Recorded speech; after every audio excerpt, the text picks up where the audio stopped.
Capítulo 15. Por entonces se dedicó el matrimonio moscoso a pagar visitas de la aristocracia circunvecina. Nucha montaba la borriquilla, y su marido la yegua castaña.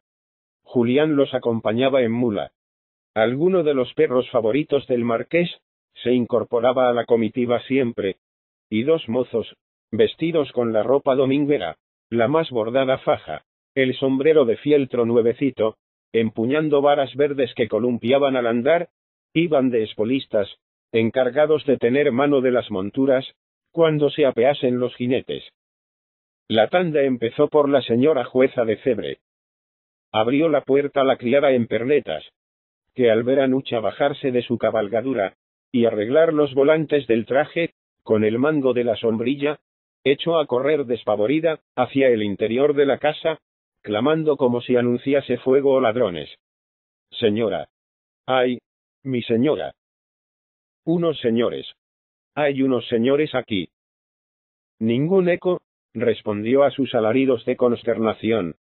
Pero transcurridos breves minutos, apareció en el zaguán el juez en persona, deshaciéndose en excusas por la torpeza de la muchacha.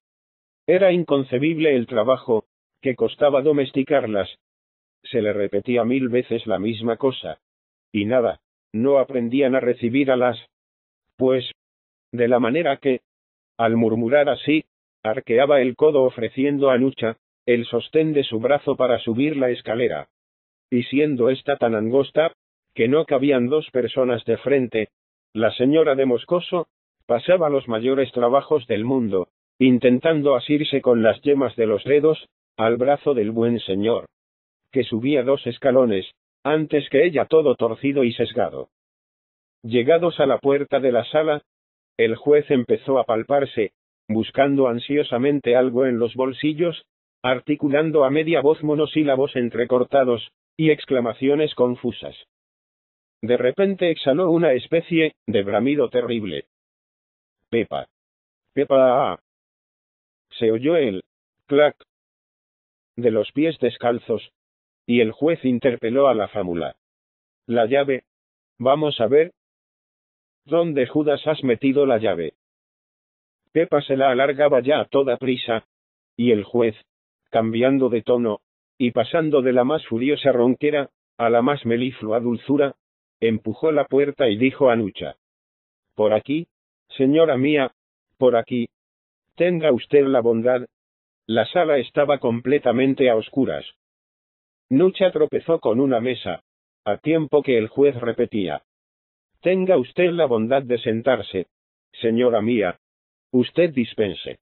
La claridad que bañó la habitación, una vez abiertas las maderas de la ventana, permitió a Nucha distinguir al fin el sofá de repis azul, los 2 sillones haciendo juego, el velador de caoba, la alfombra tendida a los pies del sofá, y que representaba un ferocísimo tigre de Bengala, color de canela fina.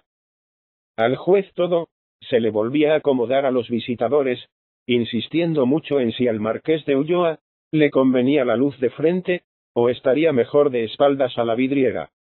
Al mismo tiempo, lanzaba ojeadas de sobresalto en derredor, porque le iba sabiendo mal la tardanza de su mujer en presentarse.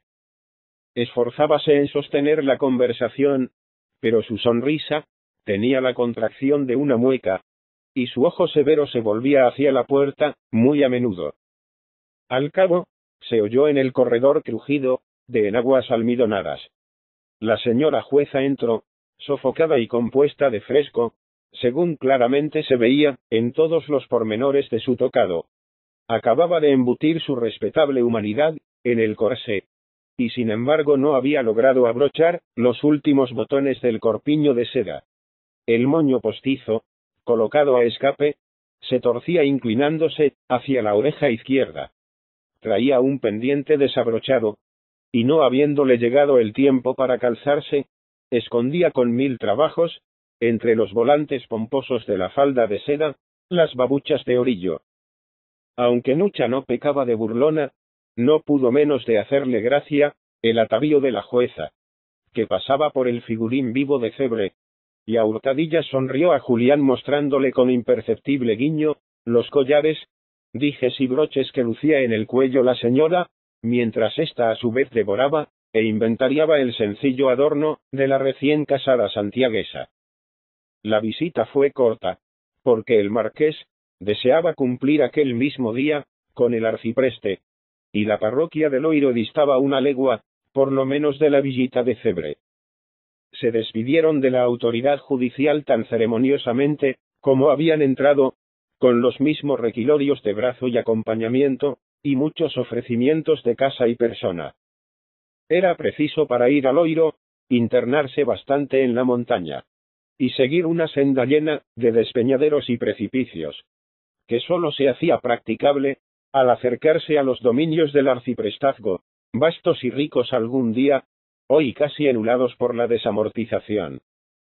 La rectoral daba señales de su esplendor pasado. Su aspecto era conventual.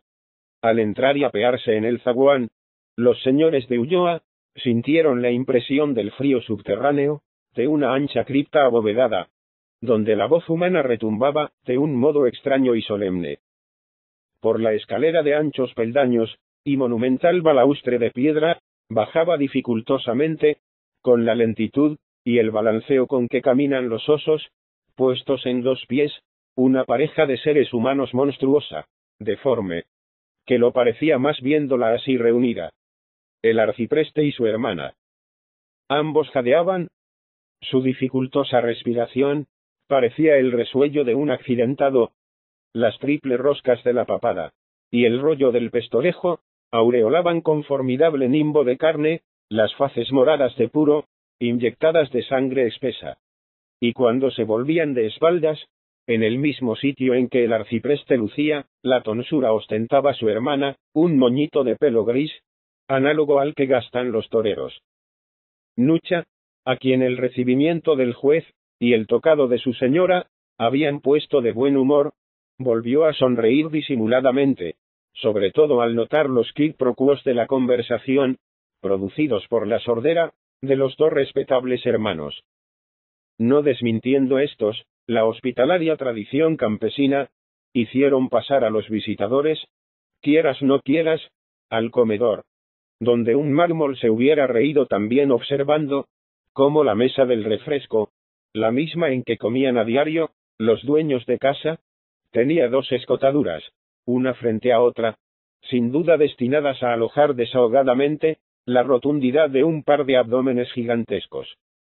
El regreso a los Pazos fue animado por comentarios y bromas acerca de las visitas.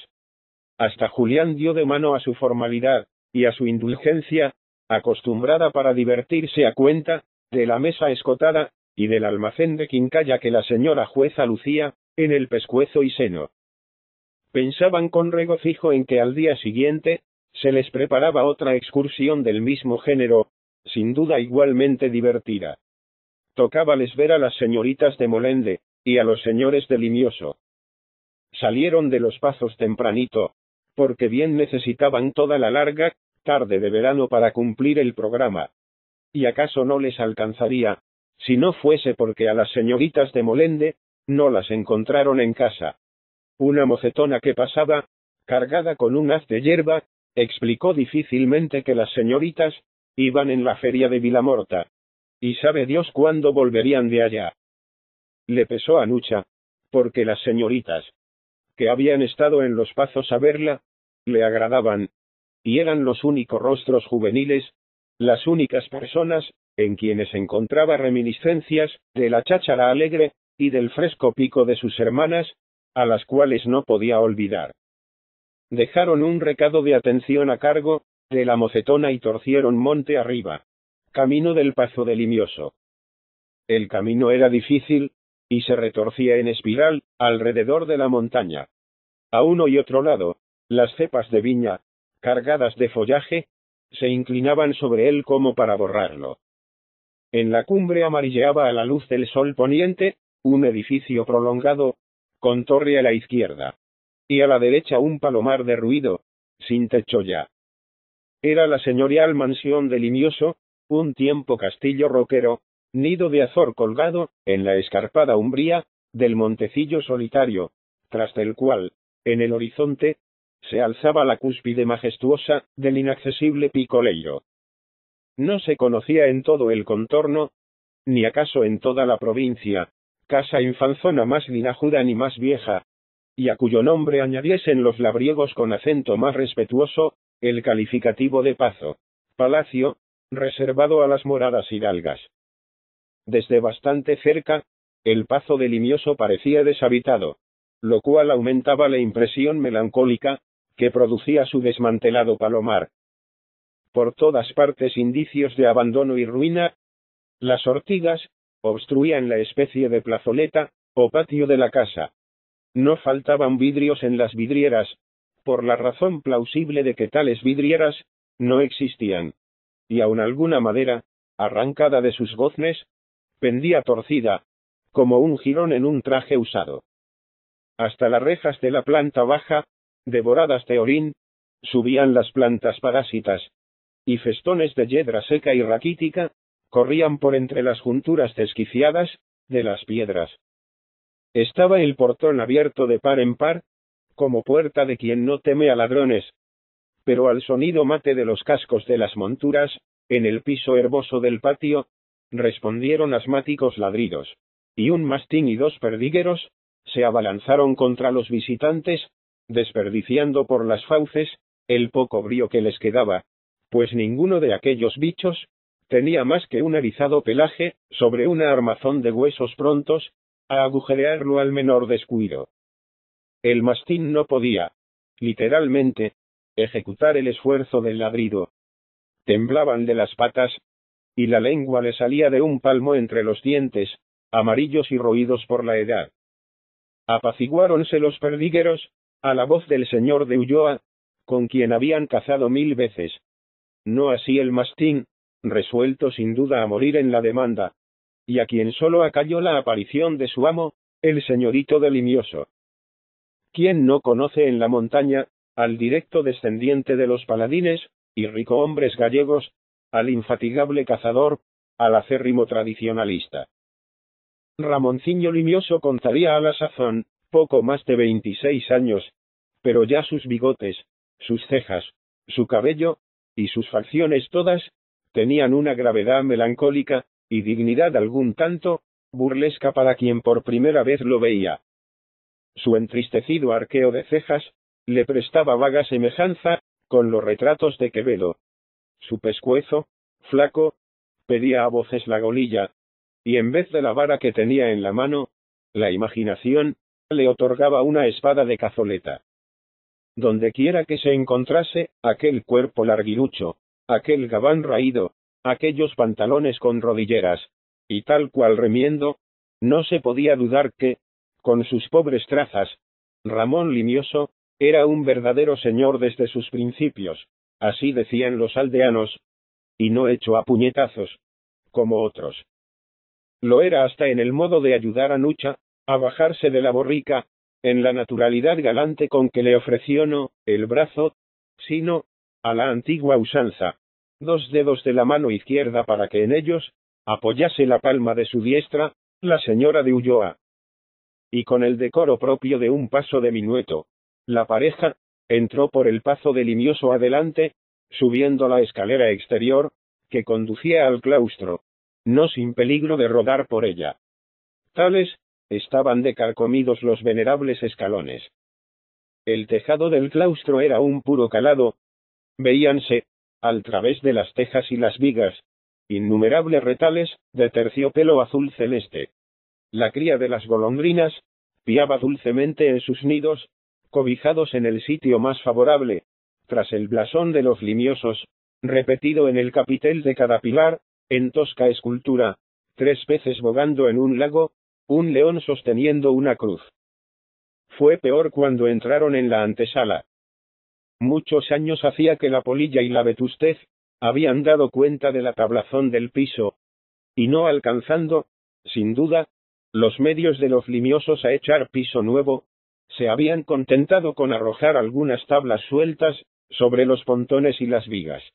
Y por tan peligroso camino, cruzó tranquilamente el señorito, sin dejar de ofrecer los dedos a Nucha, y sin que ésta se atreviese a solicitar más firme apoyo.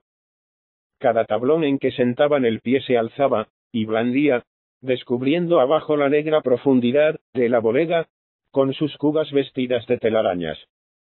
Atravesaron impávidos el abismo, y penetraron en la sala, que al menos poseía un piso clavado, aunque en muchos sitios roto, y en todos casi reducido a polvo sutil, por el taladro de los insectos. Nucha se quedó inmóvil de sorpresa. En un ángulo de la sala medio, desaparecía bajo un gran acervo de trigo, un mueble soberbio, un margueño incrustado de concha y marfil. En las paredes, del betún de los cuadros viejos y ahumados, se destacaba a lo mejor, una pierna de santo martirizado, toda contraída, o el anca de un caballo, o una cabeza carrilluda de angelote. Frente a la esquina del trigo, se alzaba un estrado revestido, de cuero de Córdoba, que aún conservaba su rica coloración, y sus oros intensos. Ante el estrado, en semicírculo, magníficos sitiales escultados, con asiento de cuero también. Y entre el trigo y el estrado, sentadas en tallos, asientos de tronco de roble bruto, como los que usan los labriegos más pobres, dos viejas secas, pálidas, derechas, vestidas de hábito del Carmen, hilaban.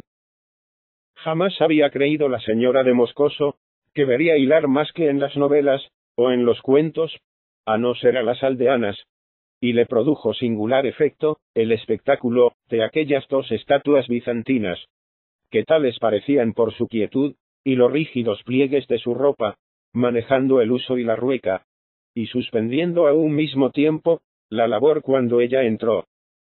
En nombre de las dos estatuas, que eran las tías paternas, del señorito de Limioso, había visitado a Nucha. Vivía también en el Pazo el padre, paralítico y encamado, pero a nadie le echaba la vista encima. Su existencia era como un mito, una leyenda de la montaña. Las dos ancianas se irguieron, y tendieron a Nucha los brazos, con movimiento tan simultáneo que no supo, a cuál de ellas atender, y a la vez, y en las dos mejillas sintió un beso de hielo, un beso dado sin labios y acompañado, del roce de una piel inerte. Sintió también, que le hacían las manos otras manos despojadas, de carne, consuntas, amojamadas y momias. Comprendió que la guiaban hacia el estrado, y que le ofrecían uno de los sitiales, y apenas se hubo sentado en él, conoció con terror que el asiento se desvencijaba, se hundía, que se largaba cada pedazo del sitial por su lado, sin crujidos ni resistencia. Y con el instinto de la mujer encinta, se puso de pie, dejando que la última prenda del esplendor, de los Limiosos, se derrumbase en el suelo para siempre. Salieron del goteroso Pazo, cuando ya anochecía, y sin que se lo comunicasen, sin que ellos mismos pudiesen acaso darse cuenta de ello, callaron todo el camino, porque les oprimía la tristeza inexplicable de las cosas que se van.